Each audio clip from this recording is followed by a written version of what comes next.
بسم اللہ الرحمن الرحیم۔ گمنام ہیرو کے معزز ناظرین السلام علیکم۔ آئیے چلتے ہیں کہانی کی طرف۔ ایک ریاستی طاقت کا درجہ دے دیا گیا ہے۔ اس کی طاقت میں جمی لائٹ کی موت سے فرق پڑا نا جم کلارک کا قتل شی والوں پر زیادہ اثر انداز ہو سکے گا۔ وائٹ ہاؤس کی بند دیواروں میں سے کوئی نیا فرمان جاری ہوگا اور شی پر ایک نیا سپر آئی مین مقرر کر دیا جائے گا۔ نیا آنے والا بھی ہمیں آسانی سے نہیں بھول سکے گا۔ میرا خیال ہے کہ تم دونوں، جہانگیر نے میری اور ویرا کی نشاندہی کرتے ہوئے کہا، کسی شیطانی چکر میں آئے ہوئے ہو۔ جہاں جاتے ہو وہاں مصائب کی برسات شروع ہو جاتی ہے۔ تمہیں کچھ دنوں کے لیے ہمالیہ کی کسی برفانی چوٹی پر ڈیرا جما لینا چاہیے تاکہ تمہارے دشمن تمہیں بھول سکیں۔ ان کے دشمن وہاں بھی پہنچ جائیں گے، غزالہ نے خوش دلی سے کہا۔ اللہ معاف کرے، جہانگیر اپنے کانوں کو چھو کر بولا، کبھی میں بھی شی میں ہوا کرتا تھا اور کراچی میں خاصا اہم آدمی ہوا کرتا تھا۔ شی سے جان چھوٹی تو خاموشی سے کنارہ کشی کر لی۔ اب کوئی میرا پیچھا نہیں کرتا۔ یہ تمہاری زیادتی ہے، ویرا نے اسے ٹوکا۔ تم اپنے اور ڈینی کا موازنہ نہیں کر سکتے۔ کراچی میں اپنی اہمیت کے باوجود تم شی کے ایک عام کارکن تھے۔ شی کو یہاں سے اکھاڑنے والا ڈینی ہے۔ اس نے پاکستان ہی میں نہیں، دنیا کے کئی حصوں میں شی اور اس کے سربراہ کو بھاری نقصانات پہنچائے ہیں۔ ڈی ڈی یا دلدار آغا کو اسی نے تباہ کیا تھا۔ اس نے تو غزالہ کو ڈینی سے چھین بھی لیا تھا۔ اگر تم واقعات کے اس تسلسل پر غور کرو تو تمہیں اندازہ ہوگا کہ شی والے مر کر بھی ڈینی کو نہیں بلا سکتے۔ یہ ایک عذاب بن کر انہیں ڈراتا رہے گا۔ تم میری بات کو غلط سمجھ رہی ہو، جہانگیر نے احتجاج کیا۔ میں اپنا اور ڈینی کا موازنہ نہیں کر رہا تھا۔ ڈینی سے پوچھ لو کہ جب اس کے ذہن میں شی سے بغاوت کے جراثیم پیدا ہوئے تو میں اس کا ہم نوا تھا۔ یہ دنیا سے برائیاں مٹانے کا ٹھیکہ لے بیٹھا ہے، اس لیے عذاب میں ہے۔ اسے اس قدر کھل کر سامنے آنے کی کیا ضرورت تھی؟ پھر کون سامنے آتا؟ ویرا نے سوال کر ڈالا۔ شی کو ختم کرنے کے لیے کسی نہ کسی کو کام کرنا ہی تھا۔ ڈینی پہل نہ کرتا تو شی آج پاکستان میں ایک لرزہ خیز طاقت بن چکی ہوتی اور تم اس کے بے دام غلام ہوتے۔ شاید تم کو علم نہیں کہ شی ہیروئن کی بے حساب آمدنی سے کیسے کیسے گل کھلاتی ہے۔ ہو سکتا ہے تمہارے خیال درست ہو، جہانگیر نے کمزور سی آواز میں کہا۔ میں تو شی سماج دشمن اور ملک دشمن عناصر کو جدید ترین ہتھیاروں سے لیس کرتی ہے۔ ویرا تیز اور قدرے غسیلی آواز میں بولی۔ سرکاری اہلکاروں میں رشوت کے بگاڑ کو ترقی دیتی ہے، اپنے مفادات کے لیے ابھرتی ہوئی پوری نسل کو تباہ کرتی ہے اور سب سے بڑھ کر بدعنوان سیاستدانوں کو خریدتی ہے۔ پیسے کے زور پر ان کو اقتدار کے ایوانوں تک پہنچاتی ہے۔ کیا تم اندازہ لگا سکتے ہو کہ جب کسی ملک کے مقتدر ایوانوں میں منشیات فروشوں، رسا گیروں اور بدماشوں کی ایک بڑی تعداد براجمان ہو تو ملک کس رخ پر چل پڑتا ہے؟ کولمبیا کی مثال سامنے ہے، وہاں قانون تاراج کیا جا رہا ہے، شرفاء کی عزتیں غیر محفوظ ہیں، قانون کی بالادستی کا طبل بجانے والے ججوں کو عدالتوں میں گولیوں سے بھونا جا رہا ہے۔ جہاں بھی شی کے قدم جمتے ہیں وہاں ایسی ہی کہانیاں دہرائی جاتی ہیں۔ تم خدا کا شکر ادا کرو کہ اس پودے کو یہاں سے بر وقت اکھاڑ پھینکا گیا۔ ویرا کی باتیں سن کر فرتے حیرت سے جہانگیر کی آنکھیں پھیل گئیں۔ پریشان ہونے کی ضرورت نہیں، ویرا قدرے توقف کے بعد تلخ مسکراہٹ کے ساتھ بولی۔ صدمے سے میرا دماغ خراب نہیں ہوا۔ آج میں اس لیے کھل کر بات کر رہی ہوں کہ آج شی سے میرا رہا سہا تعلق بھی ختم ہو گیا۔ میں نے شی سے نہیں، جمی لائٹ سے وفاداری کا ذاتی حلف اٹھایا تھا۔ اس کے مر جانے کے بعد میں بالکل آزاد ہو چکی ہوں۔ اب کوئی آئی مین اور سپر آئی مین میرے زبان بند نہیں کر سکے گا۔ عورتوں کی زبان کوئی بند نہیں کر سکتا، میں نے تفہیمی انداز میں سر ہلاتے ہوئے کہا۔ اس کی بس ایک ہی صورت ہے کہ تم روشنیاں گل کر کے بستر پر دراز ہو جاؤ۔ رات بہت تیزی سے ڈال رہی ہے۔ ایک بار پھر سب ہنس پڑے اور اپنے اپنے کمروں کا رخ کرنے کے ارادے سے اٹھ کھڑے ہوئے، لیکن اسی لمحے فلیٹ کی ڈور بیل پوری قوت سے چیخ پڑی۔ سب خاموش ہو کر فکر مندانہ نگاہوں سے ایک دوسرے کا منہ تکنے لگے۔ میں محتاط انداز میں بند دروازے کی طرف بڑھنے لگا۔ میں نے پوری احتیاط کے ساتھ دروازے کا بلٹ گرانے کے بعد قفل کھولا۔ دروازے کو ایک مختصر سی حد سے آگے نہ کھلنے دینے والی مضبوط زنجیر پہلے ہی اپنی سلائیڈ میں پھنسی ہوئی تھی۔ میں نے زنجیر کی حد کے مطابق دروازے میں جری پیدا کی تو مجھے ایک معصوم سا باوردی نوجوان سامنے نظر آیا۔ اس کے شانے سے جھولتے ہوئے بیگ پر شہر کی ایک معروف کوریئر سروس کے نام کے ابتدائی حروف نمایاں تھے۔ نا وقت آمد پر وہ خود بھی شرمندہ سا نظر آ رہا تھا۔ اس کے پیچھے بلڈنگ کا چوکیدار بھی موجود تھا۔ اس کی خواب آلود آنکھوں سے غصے اور بیزاری کا اظہار ہو رہا تھا۔ وہ ہم لوگوں کی وقت نہ وقت آمد سے بہت پریشان رہتا تھا۔ ہم سے نجات ملی تو ہمارے حوالے سے اس پیغام رساں نے شاید چوکیدار کو گہری نیند سے اٹھا دیا تھا۔ سوری سر، بیگ والے لڑکے نے نہایت تہذیب اور شائستگی سے معذرت کرتے ہوئے اپنے بیگ میں سے ہلکے نیلے رنگ کا ایک لفافہ اور بال پین نکال کر میری طرف بڑھا دیا۔ اپنے بہت سے سرپرستوں کی بے آرامی اور تلخ تجربات کے بعد ہماری کمپنی نے ڈلیوری کے اوقات 9 بجے صبح سے شام کے 5 بجے تک محدود کر دی ہیں۔ پھر بھی بعض اہم ترین پیغام کی ترسیل کے لیے اوور ٹائم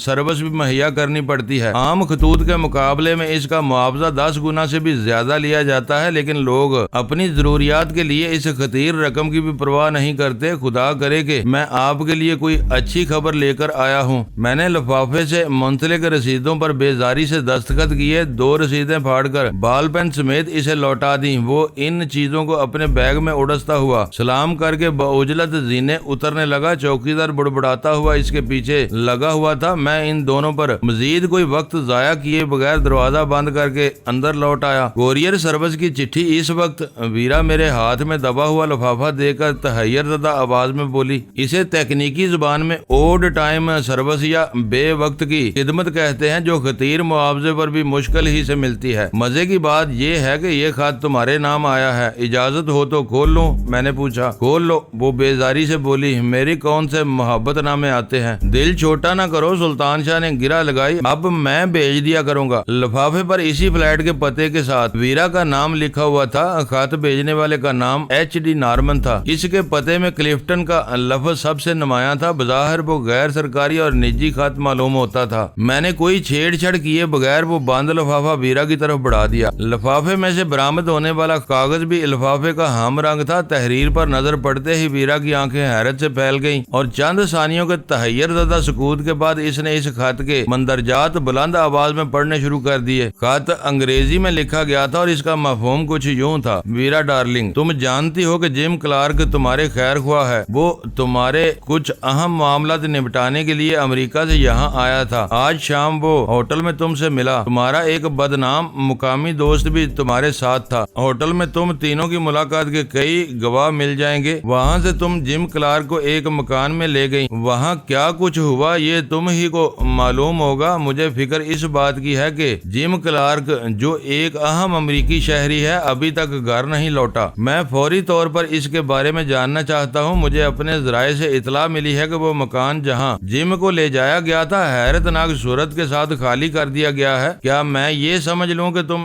جم کلارک کی دوست نہیں رہی ہو؟ یہ خط ملتے ہی مجھ سے فون پر رابطہ کرو۔ تمہارے فلیٹ کا فون نمبر میری سیکٹری جینی کی ڈائری میں محفوظ ہے اور وہ اپنی میز کی درازیں مکفل کر کے 2 دن کے لیے اسلام آباد گئی ہوئی ہے۔ میں تمہاری خاموشی کو کھلی مخاصمت کا اعلان تصور کروں گا۔ امید ہے کہ تم ایسی نوبت نہیں آنے دو گی اور فوری طور پر نیچے دیے ہوئے فون نمبر پر مجھ سے بات کرو گی۔ ایک بار مقامی حکام کو ملوث کر لیا گیا تو میں اپنی تمام تر خواہشات کے باوجود بھی تمہاری کوئی قابل ذکر مدد نہیں کر سکوں گا۔ دستخط کے نیچے کلفٹن کے علاقے کا ایک فون نمبر لکھا ہوا تھا۔ ویرا نے خط پڑھ کر ایک ہلکا کہکا لگایا اور وہ خط بے پرواہی سے فرشی قالین پر اچھال دیا۔ اب حرام زادے بلبلا رہے ہیں، وہ اسی کہے کے دوران بولی۔ میں تم کو پہلے ہی بتا چکی ہوں کہ خوفزدہ امریکی کسی چوہے سے زیادہ بدتر اور بے ضرر ہوتے ہیں۔ CIA والوں نے اپنے زخموں کی دیکھ بھال اور اوسان کی بحالی کے بعد 12 اسٹیشن 4 کا چکر لگایا ہوگا تو میدان صاف پا کر ان کے فرشتے کوچ کر گئے ہوں گے۔ لیکن یہ HD نارمن کون ہے؟ غزالہ نے قالین پر سے لفافہ اٹھا کر نام پڑھتے ہوئے پوچھا۔ کچھ عرصے پہلے تک امریکن قونصل خانے میں سیکنڈ سیکٹری ہوا کرتا تھا۔ ہو سکتا ہے کہ جم کلارک اور اس کے ساتھ آنے والوں کا پروٹوکول افسر بھی یہی ہو۔ وہ خط پڑھنے کے بعد ویرا تر و تازہ نظر آنے لگی تھی۔ ان لوگوں نے ہمیں بے یارو مددگار سمجھ کر بڑی چالاکی سے اپنا جال بچھایا تھا، لیکن ان کی بازی الٹ گئی۔ جم کلارک جیسے VIP کو گھما دینے کے بعد ان کے ہاتھ پیر پھول چکے ہیں۔ ہو سکتا ہے کہ جم کلارک کسی سفارتی روپ میں یہاں آیا ہو۔ اپنے ایک اہم شہری کی گمشدگی کے حوالے سے وہ مقامی انتظامیہ کو ہلا دینے کی طاقت رکھتے ہیں۔ غزالہ بولی۔ اتنا آسان نہیں ہے۔ میں بولنے پر مجبور ہو گیا۔ وہ گھر سے اغوا کیا جاتا یا راستے چلتے مارا جاتا تو کچھ نہ کچھ بات بن سکتی تھی۔ اب وہ مقامی حکام کو کیا کہانی سنائیں گے؟ میرا خیال ہے کہ اول خان نے بھی سوچے سوچے سمجھے بغیر اسٹیشن 4 چھوڑنے کا فیصلہ کیا ہے۔ شاید وہ امریکنوں کے روب میں آ گیا تھا، وہ لوگ مر کر بھی اسٹیشن 4 کا حوالہ نہیں دیں گے۔ وہاں زبردست کشت و خون ہوا ہے، سامنے والی گلی میں 3 مقامی گنڈوں کی لاشیں پڑی ہیں۔ مجھے یقین ہے کہ ان لاشوں کے آس پاس سے امریکی ساخت کے ہتھیار، میگزین اور گولیوں کے ان گنت کھول ملیں گے۔ اسٹیشن 4 کی نشاندہی کرنے کے بعد وہ ان تمام چیزوں کے بارے میں کہاں سے جواز لائیں گے؟ بدترین بات یہ ہے کہ ہم لوگ جم کلارک کو مار بیٹھے ہیں اور وہ ہمارے فون نمبر کے علاوہ اسے ٹھکانے سے بھی واقف ہیں۔ جہانگیر پر تشویش آواز میں بولا۔ وہ اسٹیشن 4 کا ذکر کیے بغیر جم کلارک کی گمشدگی کی رپورٹ میں مشتبہ ملزموں کے طور پر تم دونوں کے نام دے دیں تو یقین رکھو کہ تم لمبے چکر میں آ جاؤ گے۔ جہانگیر ٹھیک کہہ رہا ہے، ویرا نے مجھے بولنے سے روکتے ہوئے کہا۔ جب تک ان لوگوں کا رد عمل سامنے نہ آ جائے ہمیں پوری احتیاط سے کام لینا چاہیے۔ یہ فلیٹ چھوڑ دینے کی صورت میں ہمیں کچھ عرصے کے لیے موتی لال سے بھی نجات مل جائے گی۔ یہ فلیٹ ہمارے دشمنوں میں ضرورت سے زیادہ شہرت پا چکا ہے، لیکن موتی لال سے تو ہم خود چھیڑ چھاڑ جاری رکھنے کا فیصلہ کر چکے ہیں۔ سلطان شاہ نے یاد دلایا۔ تم مجھ سے چھیڑ چھاڑ کر لینا۔ ویرا نے مسکراتے ہوئے اپنا داہنا ہاتھ سینے پر رکھ کر سر کو قدرے خم دیا اور بولی، اس کا معاملہ تم مجھ پر چھوڑ دو، میں جب چاہوں گی اسے دفتر سے نکال کر سڑک پر لے آؤں گی، لیکن تم ایک بار نارمن سے بات کر لینی چاہیے۔ غزالہ نے سنجیدگی سے لقمہ دیا۔ ہاں، میں نے پرزور انداز میں اس کی تائید کی۔ کم از کم پتا تو چلے کہ وہ کس نہج پر سوچ رہا ہے۔ مجھ سے بات کر کے اسے کچھ نہ کچھ تسلی ہو جائے گی۔ ویرا میرے نقطہ نظر سے متفق نہیں تھی۔ میری خاموشی اس خبیث کو اعصاب شکن بے یقینی میں مبتلا رکھے گی۔ انہیں اذیت پہنچا کر اب مجھے خوشی ہونے لگی ہے۔ تم سے بات کر کے وہ کیا جان لے گا؟ میں نے تیز لہجے میں پوچھا۔ اسے معلوم ہو جائے گا کہ جم کلارک اب ایک بھولی ہوئی کہانی بن چکا ہے۔ تم اسے اصل واقعات کی ہوا بھی نہ لگنے دینا۔ وہ سمجھتا رہے گا کہ جم اب بھی تمہاری قید میں ہے، لیکن یہ بلا وجہ کی بات ہے۔ چند گھنٹوں بعد دن طلوع ہونے والا ہے۔ اول خان نے وعدہ کیا ہے کہ دن نکلنے کے پہلے وہ جم کلارک کی لاش امریکن قونصل خانے کے آس پاس پھینکوا دے گا۔ چند گھنٹوں بعد نارمن کو بھی اس کے قتل کا علم ہو جائے گا، جو بات زیادہ دیر تک چھپی نہ رہ سکے۔ اس کو اتنی اہمیت نہیں دی جانی چاہیے۔ میرے جواب نے ویرا کو خاموش کر دیا۔ باقیہ تینوں بھی میرے ہمنوا ہو گئے۔ ویرا کا موقف ویسے ہی کمزور پڑ چکا تھا۔ وہ شکست خوردہ انداز میں اسپیکر فون کی طرف بڑھ گئی۔ ویرا نے بٹن دبا کر اسپیکر فون آن کیا تو غزالہ نے مستعدی سے نارمن کا ہلکا نیلا خط اس کی طرف بڑھا دیا، کیونکہ نارمن کا فون نمبر اسی پر لکھا ہوا تھا۔ نمبر ملتے ہی پہلے بزر پر دوسری طرف سے ریسیور اٹھا لیا گیا۔ ہیلو کے بجائے خالص امریکن لہجے میں ہائے کہا گیا، لیکن بولنے والے کی آواز بجھی بجھی سی تھی۔ مجھے نارمن سے بات کرنی ہے، اور اگر تم ہی نارمن ہو تو سن لو کہ میرا نام ویرا ہے۔ ویرا نے تش اور جارحانہ لب و لہجے میں اپنی بات سننے والے کے کانوں تک پہنچائی۔ اوہ ویرا ڈارلنگ! اس کا نام سنتے ہی دوسری طرف سے بولنے والے کی آواز کھل اٹھی۔ میں ہنری بول رہا ہوں۔ تم بے تکلفی سے مجھے میرے پہلے نام سے پکار سکتی ہو۔ میرا پورا نام ہنری ڈریک نارمن ہے۔ تمہارا نام بہت لمبا ہے اور بےہودہ ہے۔ ویرا خشک لہجے میں بولی، نام کی طرح تمہارا خط بھی غیر معیاری اور واہیات تھا۔ اگر وہ رات گئے موصول نہ ہوتا تو میں اسے بالکل نظر انداز کر دیتی۔ کیا خرابی تھی اس میں؟ وہ ویرا کی زبان سے اپنی غلطی کے بارے میں جاننے کا خواہاں تھا۔ خط کی ابتدا میں تم نے ڈارلنگ کے ساتھ مجھے میرے پہلے نام سے مخاطب کیا تھا۔ اپنا پہلا نام کہیں نہیں لکھا تھا، جو امریکی رواج کے یکسر خلاف ہے۔ کیا تم خود کو مجھ سے کچھ برتر سمجھتے ہو؟ اوہ نہیں نہیں، بالکل نہیں۔ وہ ہکلا کر انکار کی تکرار کیے چلا گیا۔ بس پریشانی میں مجھ سے چوک ہو گئی۔ میں اپنی اس لغزش پر سخت شرمندہ ہوں۔ مجھے خوشی ہے کہ میری اتنی بڑی غلطی کے باوجود تم نے فون کر کے مصالحت کا اندیہ ظاہر کیا ہے۔ میں اس بارے میں بدترین وسوسوں کا شکار ہو چلا ہوں۔ میں ساری رات فون پر نہیں بیٹھی رہ سکتی۔ وقت برباد کرنے کی بجائے اصل بات شروع کرو۔ ویرا گرائی۔ جم کلارک کہاں ہے؟ لہجہ بھر کے توقف کے بعد دوسری طرف سے متجسس آواز میں پوچھا گیا۔ اگر تم اس کے پروٹوکول افسر تھے تو اس سوال کا جواب تمہارے علم میں ہونا چاہیے۔ بدقسمتی سے میں ہی اس کا افسر مہمانداری ہوں، لیکن اس کے بارے میں بے خبر ہوں۔ یہ تمہاری بدترین نااہلی ہے۔ میں اس بارے میں کیا کر سکتی ہوں؟ وہ تم سے ملنے کے لیے ہوٹل گیا تھا، تم ضرور میری مدد کر سکتی ہو۔ وہ اکیلا نہیں تھا، اپنی حفاظت کے لیے ایک جلوس لے کر آیا تھا۔ اس کے ساتھیوں سے پوچھو انہوں نے اس مردود کو کہاں چھوڑا تھا۔ میں نے یہاں لاوارث امریکنوں کو ڈھونڈنے کا ٹھیکہ نہیں لے رکھا ہے۔ وہ کہتے ہیں کہ جم کلارک آخر تک تمہارے اور ڈینی کی گاڑی میں تھا۔ میری گاڑی پارکنگ لاٹ میں موجود ہے، آ کر دیکھ لو۔ ہو سکتا ہے کہ وہ کسی کونے کھانچے میں گھس گیا ہو۔ اتنی بے رحمی سے میرا مضحکہ نہ اڑاؤ۔ اسپیکر فون پر ابھرنے والی آواز میں بے بسی امڑ آئی۔ ماضی میں کئی بار تمہارے کام آ چکا ہوں۔ ماضی میں تم مجھ سے اپنی خدمات کا معاوضہ بھی وصول کرتے رہے ہو۔ ویرا کے پاس اس کی ہر بات کا جواب موجود تھا۔ تمہاری کار میں جم کو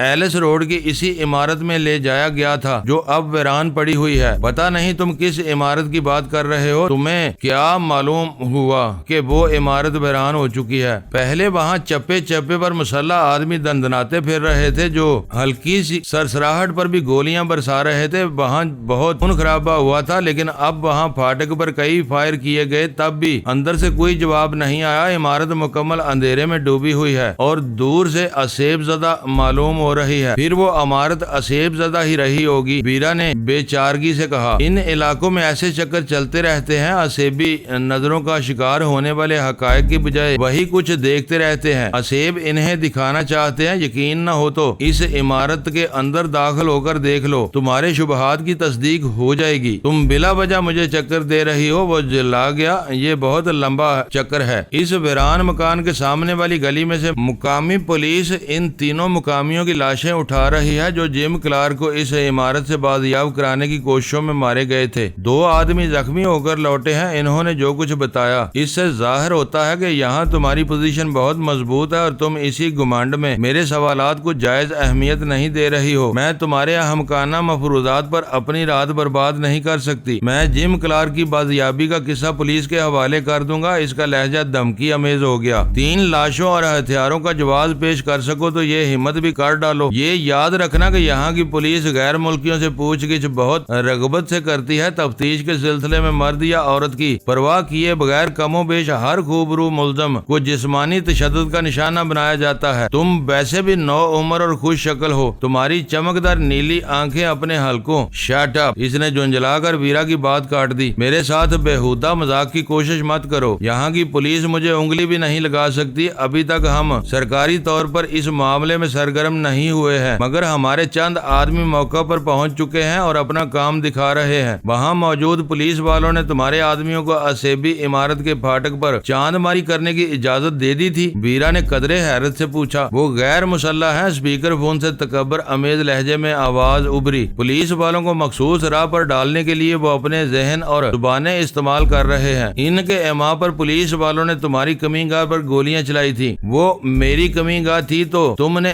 خط دوسرے پتے پر کیوں بھجوایا ہے؟ خط بھیجنے تک میں پورے واقعات سے باخبر نہیں ہو سکا تھا، دوسری طرف سے کہا گیا۔ تم جھوٹے ہو۔ ویرا اس پر برس پڑی۔ اپنے خط میں تم نے صاف لکھا ہے کہ وہ مکان جہاں جم کو لے جایا گیا تھا حیرت ناک صورت کے ساتھ خالی کر دیا گیا ہے۔ خط لکھتے ہوئے تم ہر بات سے باخبر تھے۔ میری بات پکڑ کر فروعات میں نہ الجھو۔ اس کی آواز دھیمی اور سخت ہو گئی۔ میں جم کلارک کی واپسی چاہتا ہوں۔ اس کے علاوہ جو کچھ ہوا میں اسے بھول جاؤں گا، کسی سے ذکر تک نہیں کروں گا۔ بھول جانے اور گھر جا کر کسی سے ذکر نہ کرنے کا تعلق بچپن اور لڑکپن کی لغزشوں سے ہوتا ہے۔ اپنی ناسمجھی کے زمانے کے ان کلیوں کو اپنی پیشہ ورانہ زندگی پر لاگو نہ کرو۔ میں نے تمہارے ساتھ جو کچھ کیا تم اس کے بارے میں ڈول بھی بجاتے پھرو تو مجھے کوئی فرق نہیں پڑے گا۔ ساری رسوائی تمہارے حصے میں آئے گی۔ اس کا مطلب ہے کہ تم جم کلارک کی واپسی کے مسئلے پر بات کرنے پر آمادہ نہیں ہو۔ آواز تیز اور غسیلی ہو گئی۔ جم کلارک میرے نزدیک قطعی غیر اہم مہرہ ہے۔ مجھے قطعی علم نہیں کہ اس وقت وہ کہاں ہوگا۔ اگر وہ تمہارے لیے گلے کی ہڈی ہی بن گیا ہے تو میں دیکھتی ہوں کہ وہ کہاں ہے۔ تم اس کے بارے میں کیا چاہتے ہو؟ میں بار بار کہہ چکا ہوں کہ اور اب پھر دہراتا ہوں کہ میں اس کی واپسی چاہتا ہوں۔ چند لمحوں کے ڈرامائی توقف کے دوران ویرا زہریلے انداز میں مسکرائی، پھر اسپیکر فون میں بولی، میری کوشش ہوگی کہ وہ صبح تک تم لوگوں میں واپس پہنچ جائے۔ اس نے مجھے جو کچھ بتایا ہے اس کے بارے میں تمہارے کسی بڑے سے بات کی جائے گی۔ اونچی سطح کی ان باتوں کے لیے تم بہت چھوٹے افسر ہو۔ تم مجھے بتاؤ۔ وہ یک بیک جوش میں آ گیا۔ میں تمہارے ہر سوال کا جواب دوں گا۔ کسی وجہ سے کوئی جواب نہ دے سکا تو کم از کم تمہارا سوال متعلقہ عہدے دار تک ضرور پہنچا دوں گا۔ جمی لائٹ کو کس کے حکم پر قتل کیا گیا؟ یہ میرا پہلا سوال ہے، ویرا نے پوچھا۔ کچھ نہیں کہا جا سکتا۔ وائٹ ہاؤس کے باہر ایک نامعلوم قاتل نے اسے ہلاک کیا۔ وہ کس کے اشارے پر کام کر رہا تھا؟ اس سوال کا جواب تو فی الحال صدر کے پاس بھی نہیں ہوگا۔ نارمن نے ایک ایک لفظ ناپ تول کر ادا کیا تھا۔ مجھے اندازہ نہیں تھا کہ جم کلارک پہلی ہی ملاقات میں یہ بری خبر تمہیں سنا دے گا۔ وہ کم ظرف اور کمینہ تھا۔ وہ مجھ پر جلد از جلد اپنی برتری اور تحکم جتانا چاہتا تھا۔ وہ شی میں بس میرا ہم منصب ہی تو تھا، وہ آئی مین اور میں آئی وومن۔ جب وہ مجھے اپنے اختیار کی دونس میں نہ لے سکا تو معاملہ اس کی بساط سے باہر ہو گیا۔ اسے کہنا پڑا کہ وہ آئی مین نہیں، شی کا سپر آئی مین ہے، کیونکہ شی کے بانی جمی لائٹ کو موت چاٹ گئی تھی۔ تم جم کلارک کے لیے ماضی کا صیغہ استعمال کر رہی ہو۔ نارمن کی سہمی ہوئی آواز ابھری، کیا تم نے جمی لائٹ کے قتل کا انتقام اس سے لیا ہے؟ وہ زندہ تو ہے نا؟ بات ماضی کی ہو تو ماضی کا صیغہ استعمال کرنا پڑتا ہے، یہ انگریزی زبان کی خرابی ہے۔ مجھے اتنا یقین ہے کہ جم کلارک ابھی تک موجود ہے، کس حال میں ہے میں یہ نہیں جانتی۔ ویسے ہر انسان پیدائش سے موت کے بعد تک کا موجود رہتا ہے، وہ غائب اسی وقت ہوتا ہے جب اسے مٹی میں دفن کر دیا جائے یا آگ میں بسم کر دیا جائے۔ جم کلارک کو چلتا پھرتا اور سوتا جاگتا دیکھ کر لوگ کہیں گے کہ یہ جم کلارک ہے۔ اس کی بے جان لاش کو دیکھنے والے بھی اسے بالکل انہی الفاظ میں پہچاننے کے فرق آخری رسوم کے بعد پڑتا ہے جب آدمی ایک بھولا ہوا خواب بن جاتا ہے۔ تم مجھے دہلا رہی ہو، امید دلا دلا کر نا امیدی کے شوشے چھوڑ رہی ہو۔ یہ میرے چھوڑے ہوئے شوشے نہیں، تمہارے ذہن میں کلبلاتے ہوئے وسوسوں کے بچھو ہیں جو تمہارے احساسات میں اپنے زہریلے ڈنک مار رہے ہیں۔ تم خود جم کلارک کی زندگی کا کامل یقین نہیں ہے، تم میرے الفاظ میں اس کی زندگی اور موت تلاش کر رہے ہو۔ اپنے ان پالتو بچھوؤں کو سلا دو، میری باتوں سے تمہیں سکون ہی سکون ملنے لگے گا۔ لیکن اب زیادہ باتیں نہیں کر سکتی، فون بند کر رہی ہوں۔ مجھے اپنا نمبر تو دے دو، میری سیکرٹری نہ جانے کب واپس آئے۔ نہیں، ویرا نے فیصلہ کن لہجے میں کہا، موڈ ہوا تو میں خود بات کر لوں گی۔ مجھے ایک بار پھر کوریئر سروس کا سہارا لینا پڑے گا کیونکہ سفارتی پابندیوں کی وجہ سے میں خود تمہارے فلیٹ پر نہیں آ سکتا۔ یہاں کے حالات ہمارے لیے اکثر مخدوش رہتے ہیں۔ میں حیران ہوں کہ یہاں بھی کوئی کوریئر سروس رات گئے کی ایسی ڈلیوری سروس فراہم کرتی ہے۔ ویرا کو اپنی حیرت کے اظہار کا موقع مل گیا۔ باہر کے ممالک میں تو باری ہرجانوں کے مقدمات کے بعد یہ سلسلہ ختم ہو چکا ہے۔ خاص لوگوں کے لیے خاص سروس ہر جگہ اور ہر وقت میسر رہتی ہے۔ مجھے یہ سہولت صرف اپنے عہدے کی وجہ سے حاصل ہے، لیکن کوریئر سروس والے اپنی شرائط پر دستخط کروا کے خود کو ہر ہرجانے اور ذمہ داری سے بچا لیتے ہیں۔ سارے غیظ و غضب، مقدمے بازی اور ہرجانے وغیرہ کا بوجھ پیغام دینے والے کو اٹھانا پڑتا ہے۔ مجھے خوشی ہے کہ پاکستان جیسے پسماندہ ملک میں بھی ترقی یافتہ ملکوں کی بعض سہولتیں میسر ہیں، لیکن میں ایک بار پھر تم سے التجا کرتا ہوں، مجھے اپنا فون نمبر دے دو۔ میں وعدہ کرتا ہوں کہ تمہیں بلا وجہ پریشان نہیں کروں گا۔ میری دانست میں تم نے اس وقت بھی بلا وجہ مجھے پریشان کیا ہے۔ میری بلڈنگ کا چوکیدار بھی اپنی نیند خراب کیے جانے پر بہت برہم تھا۔ فی الحال آرام کرو، اب کل بات ہوگی۔ ویرا نے فون بند کر دیا۔ میں نے تم لوگوں کی خواہش پوری کر دی، ویرا ہم لوگوں کی طرف متوجہ ہو کر اکتائے ہوئے لہجے میں بولی۔ میرا خیال ہے کہ اب مجھے آزادی سے سونے کا حق حاصل ہے، اجازت ہو تو میں اپنے کمرے میں چلی جاؤں۔ نارمن سے گفتگو ہونے کے بعد بھی تم سونے کے بارے میں سوچ رہی ہو؟ میں نے پوچھا۔ پھر کیا کروں؟ وہ چڑ کر بولی۔ وہ رات میں تو ٹینک لے کر یہاں دعویٰ بولنے سے رہا۔ تم بلا وجہ مشتعل ہو رہی ہو؟ میں نے مصالحانہ رویہ اختیار کرتے ہوئے کہا۔ تمہارا مشورہ بالکل درست تھا کہ جم کلارک کو زندہ رکھنا ہم میں سے کسی کے مفاد میں نہیں تھا۔ جب تک وہ زندہ رہتا یا اس کی بازیابی کی کوئی موہوم سی امید بھی زندہ رہتی، اس کے ہمدرد اس کی آزادی کے لیے ایڑی چوٹی کا زور لگائے رہتے اور ہمارے لیے مشکلات پیدا کرتے رہتے۔ کل صبح انہیں جم کلارک کی لاش ملے گی تو ان کا سارا جوش و خروش جاگ کی طرح بیٹھ جائے گا، مگر یہ بھی تو سوچنے والی بات ہے کہ اپنے زندہ خواب کی مردہ تعبیر سامنے دیکھ کر وہ سب آتش انتقام میں سلگنے لگیں گے۔ وہ ہر اس شخص کو پیس ڈالنا چاہیں گے جو جم کلارک کے قتل میں حصے دار تھا، وہ دوسروں کو جانتے ہوں یا نہ جانتے ہوں۔ میرے اور تمہارے بارے میں پوری طرح باخبر ہیں۔ ہم دونوں ہی اس بد زبان موذی کو ہانک کر اس کے مقتل کی طرف لے گئے تھے اور وہ ہمارے اسی ٹھکانے سے بھی باخبر ہیں۔ ویرا چند ثانیوں تک الجھن زدہ نگاہوں سے میری طرف دیکھتی رہی، پھر سرد لہجے میں بولی، تمہاری تقریر خاصی اچھی اور پرپیچ تھی، لیکن میں اب بھی تمہارا مقصد سمجھنے سے قاصر ہوں۔ میں نے اس کی بات کاٹتے ہوئے کہا، سیدھی سی بات ہے، ہم سب تھکے ہوئے ہیں، اب بستروں پر گرے تو گدے گھوڑے بیچ کر سوئیں گے اور اگلی دوپہر کی خبر لائیں گے جبکہ ہمارے دشمن جم کلارک کی لاش دریافت کرتے ہی حرکت میں آ جائیں گے اور ادھر دوڑ لگائیں گے۔ کیا یہ بہتر نہیں ہوگا کہ وہ یہاں آئیں تو اس فلیٹ کو بالکل غیر آباد پا کر اپنے سر پیٹنے پر مجبور ہو جائیں؟ معزز ناظرین، لائک کریں، شیئر کریں اور کمنٹس باکس میں پاک آرمی زندہ باد، پاکستان پائندہ باد کا نعرہ ضرور درج کر کے اپنے ملک پر فخر کریں اور پاکستان کی بنیادیں مضبوط کرنے میں اپنا کردار ادا کریں۔ ویڈیو دیکھنے کا شکریہ۔ معزز ناظرین، اپنا خیال رکھیے گا اور ہمارے چینل کا بھی۔ ISI پاک آرمی زندہ باد، پاکستان پائندہ باد۔